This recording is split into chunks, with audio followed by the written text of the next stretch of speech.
भक्तों जय श्री कृष्णा, जय जय राधे। भक्तों सुदामा जी महाराज कितने बड़े श्री भगवान के दोस्त और उन इतने गरीब थे कि जीवन में उनको खाने को नहीं रहता था। और जब उन्हें खाने को नहीं रहता था तो ये मांगते थे, दूसरे दिन खाने को नहीं मिलता था, उन्हें सोचना पड़ता था। और हर दिन 5 घर भिक्षा मांगते थे और लाते थे। उसके बाद भक्तों एक दिन सुदामा के घर में कुछ नहीं था और सुदामा कितने गरीब और बच्चे बेचारे भूखे रहा करते थे। कितने गरीब सुदामा के घर में कि भक्तों सुदामा जी चावल एक दिन घर में कुछ नहीं था, सिर्फ 2 चावल था, वो भी भगवान को भोग लगाइए। और अपने पत्नी से बोलते हैं कि सुशीला, ये सुशीला सुनती हो क्या? बोलते हैं बोलिए कि आज बच्चों को खाने का कुछ भी नहीं है, कैसे क्या होगा? तभी सुदामा कभी हिम्मत नहीं हारती थी और सुशीला बोलती है क्या किया जाए। कभी अपने बच्चों को पानी पिला के सुदामा सुला देते थे। ऐसे सुदामा वहाँ इतने बड़े। उसके बाद एक दिन सुदामा महाराज भिक्षा मांगने गए और जब भिक्षा मांगने गए तो उनके घर में एक महात्मा आते हैं। बोलते हैं देवी सुनती हो क्या? बोलते हैं हाँ बोलिए। उसके बाद कहते हैं कि तुम जानती हो कि जो सुदामा है वो श्री कृष्ण के बहुत बड़े भक्त हैं। श्री कृष्ण के बहुत बड़े दोस्त हैं जो द्वारिका नाथ जी महाराज है। बोलो द्वारिका जी महाराज की जय। द्वारिका नाथ के बहुत बड़े दोस्त हैं और सुशीला को विश्वास नहीं हो रहा है। और जब सुशीला एक दिन सुदामा जी आते हैं तो सुशीला सुदामा से पूछने लगती है कि अरे तुम जानते हो क्या, एक महात्मा आए थे, वो बोल रहे थे कि तुम कृष्ण द्वारिका नाथ के बहुत बड़े दोस्त हो। अरे तुम्हें कैसे पता देवी?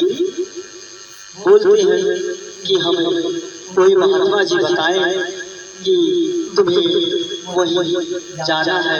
महात्मा जी बोलते थे कि तुम एक बार सुदामा जी को उनके पास भेज देना, तुम्हारी गरीबी खत्म हो जाएगी। उसके बाद तो सुदामा जी महाराज सुशीला बोलती है तुम चले जाओ, जो इतने बड़े दोस्त हैं कुछ दे देंगे तो आपका जीवन बहुत कुशल या मंगल से जीने लगेगा और बच्चे कुछ खाने जीने योग्य हो जाएंगे। उसके बाद बोल रही है सुशीला ठीक है, आपकी जैसी मर्जी मैं जाऊंगा। तो खाली हाथ जाऊं क्या? सुशीला बोलती है नहीं। जब सुशीला बोलती है जब तैयार हो गई है तो एक काम करती हो, बगल जाती है तो कुछ चावल की पोटली लेके आती है और सुदामा जी को दे देती है। और सुदामा जी महाराज वही पोटली लेके निकल पड़ते हैं।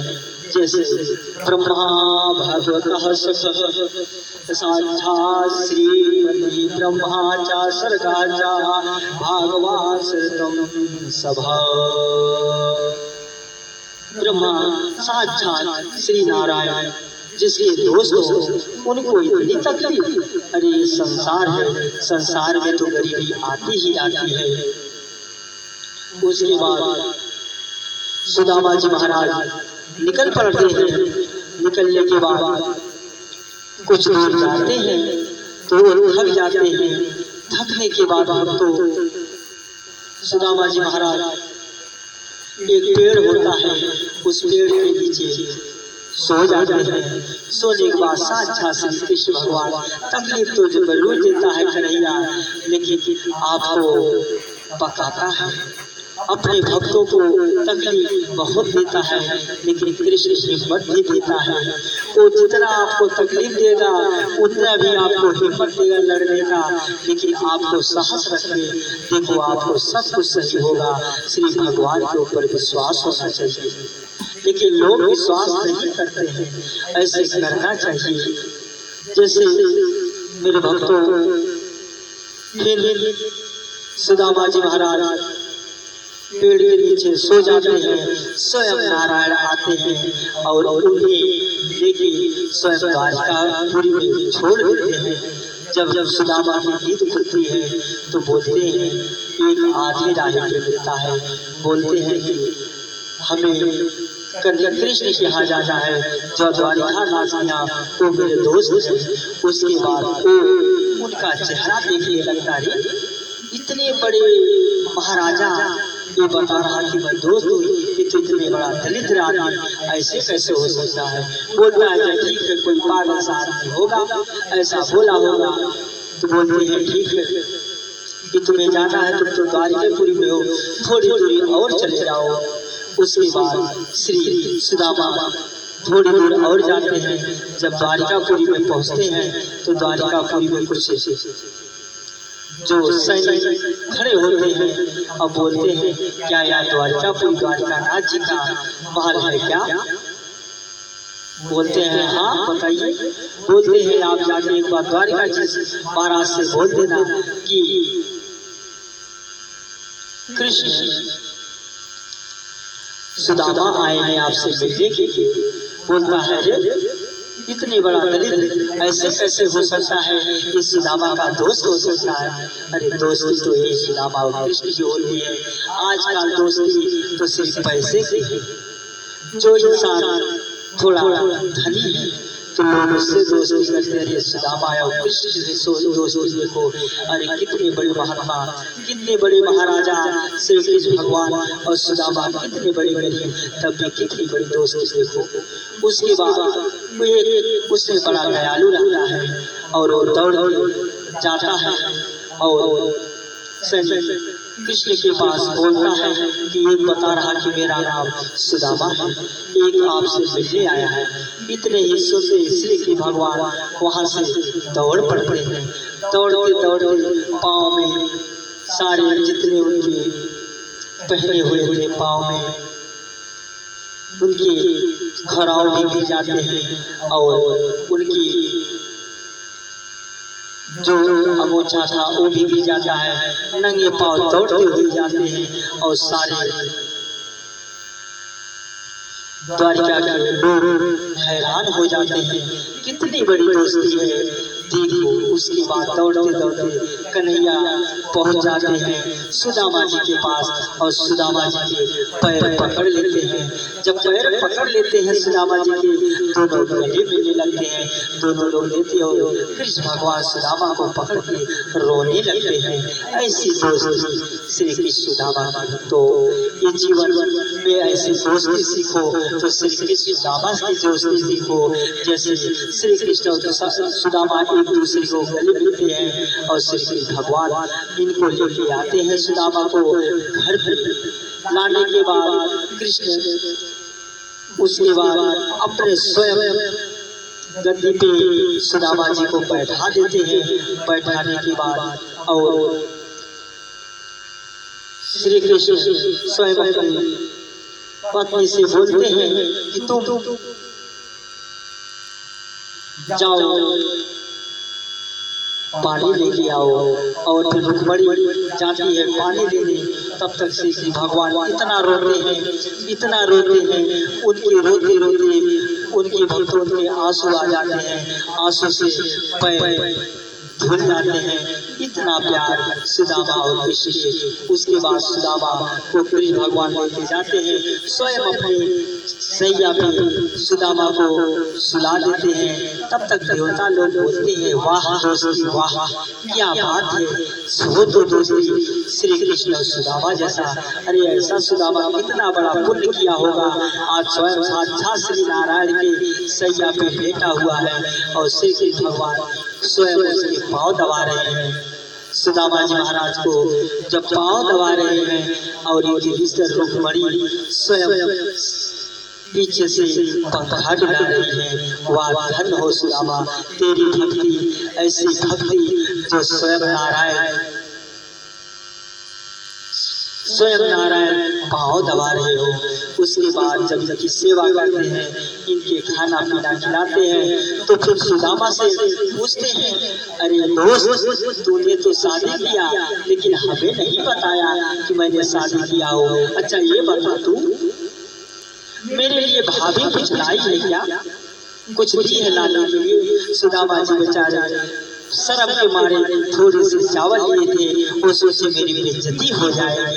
तब तक वो धीरे धीरे चुरा रहे हैं। अरे श्री भगवान तुम जान रहे हैं, अरे सुदामा तू तो बड़ा चालाक है, अरे तू क्या छिपा रहा है? हमें तो तब तक टोटली की छोड़ देते हैं और छोड़ने के बाद एक मुट्ठी चावल को उठा के खा लेते हैं, उन्हें एक लोग का राजा बना देते हैं। तब तक दूसरी मुट्ठी खाते हैं, दूसरे लोग का राजा बना देते हैं। ऐसे कन्हैया तब तक तीसरी मुट्ठी का उठाते हैं, तीसरी तब तक आके रुक्मिणी तुरंत उनके हाथों पे पकड़ लेती है। अरे प्रभु तूने तो दो लोग का मालिक स्वयं बना दिया, अब का तीसरे लोग का मालिक बनाना तुम कहाँ रहोगे? तुम स्वयं सुदामा बनना चाहते हो क्या? अरे देखो ऐसा दोस्त जो अपना सब कुछ दोस्त के लिए लुटा दिया, ऐसी दोस्त तो हर किसी को नहीं मिलती, नसीब वालों को मिलती। आजकल की दोस्ती क्या है? सिर्फ मतलब की है। जब तक तुम्हारे पास कुछ है लोग आपसे दोस्ती करेंगे, नहीं है तो आपको छोड़ देंगे। अरे ये तो दोस्ती सीखना हो स्वयं कन्हैया से दोस्ती सीखो। देखो कन्हैया स्वयं दो लोग का मालिक बना देता है। बनाने के बाद भक्तों जब सुदामा कहते हैं दोस्त अब तो मुझे जाने दो, तुम्हारी भाभी इंतजार कर रही होगी, तब श्री कृष्ण भगवान सुदामा की विदाई करते हैं। लेकिन विदाई करते हुए श्री कृष्ण भगवान स्वयं रोने लगते हैं। ऐसे कन्हैया कंटाल, ऐसा गाना कंटाल जो स्वयं रोने लगता है। उसके बाद जब कन्हैया स्वयं रोने लगता है, कहता है फिर दोबारा हम तुमसे मिलेंगे। उसके बाद जब सुदामा को दूर जाते हैं तो जाने के बाद सोचने लगते हैं कि मेरी सुशीला बोली थी कि तुम जाओगे, सुदामा आपको कुछ द्वारिकानाथ दे देंगे। हो सकता है द्वारिकानाथ के अंदर हो कि ये दलित है, अगर इसे कुछ धन दे दूंगा तो इसे घमंड हो जाएगा, इसीलिए हो सकता है मुझे कन्हैया कुछ न दिया हो। लेकिन जब कुछ दूर जाते हैं, जब सुदामा अपने और भीतर अपने द्वार पे पहुंचते हैं तो देखते हैं इतना बड़ा महल बन जाता है, उन्हें पहचान में नहीं आता है। उसके बाद उनके सारे जो कुटिया बनाए होते हैं, कुटिया खत्म हो जाती है। इधर उधर महल की ओर घूमते रहते हैं, इधर दौड़ते उधर दौड़ते हैं। इधर जब सुशीला जो देखती है, देखने के बाद वहाँ पे सुदामा की जय जयकार होने लगती है। सुदामा बोलते हो सकता है कोई सुदामा नाम का कोई राजा हो, उसी का जय जयकार होता हो। तब तक सुदामा जी महाराज की पत्नी थाली सजा के सुदामा के लिए आरती उतारने आती है और एक पूरी गहने पहने होती है, पूरी अच्छी साड़ी पहने होती है। जब वो निकलती है सुदामा स्वयं नहीं पहचानते हैं, सोचते हैं कोई रानी होगी, भगवान की पूजा करने जाती होगी। उसके बाद जब धीरे धीरे सुदामा के पास जब आते हैं तो सुदामा जी महाराज बड़े ध्यान से निहारते हैं, अरे ये कौन? अरे सुशीला तो, अरे ऐसे कैसे चमत्कार हो सकता है? प्रभु आपको नहीं पता, आपको कन्हैया नहीं बताया क्या? तुम्हें नहीं पता? अरे स्वयं का नाम स्वयं द्वारिकाधीशनाथ यहाँ आए थे, ये सब महल उन्हीं का देन है, वही बनवाए हैं। बोलो श्री कन्हैया जी महाराज की जय, बोलो सुदामा जी महाराज की जय। उसके बाद जब सुदामा जी महाराज की आरती होने लगती है, सुदामा जी भी एक दिन अमीर बन जाते हैं। लेकिन अगर भगवान के ऊपर भरोसा है तो दिन सबका आता है। सिर्फ भगवान के ऊपर भरोसा करो भक्तों, भरोसा करके जियो और आपको तकलीफ तो इतना देगा इतनी परेशानी आपको देगा कि आप नहीं बर्दाश्त कर पाओगे, लेकिन आपको बर्दाश्त भी करने का हिम्मत देगा। कन्हैया आपको जब दुख देगा तो समझो आपको तपा रहा है, आपको अपना बना रहा है, तो आपको कभी निराश नहीं होना है। तो भगवान की भक्ति करो, हर वक्त श्री नारायण नारायण में रहो। भक्तों देखो कन्हैया एक दिन आपको इतना बड़ा बना देगा, इतना ऊंचा आपको बना देगा, हम आप समझ नहीं पाओगे कि उसकी चमत्कार क्या है। बोलो राधे राधे, जय श्री कृष्णा, जय जय राधे, बोलो श्री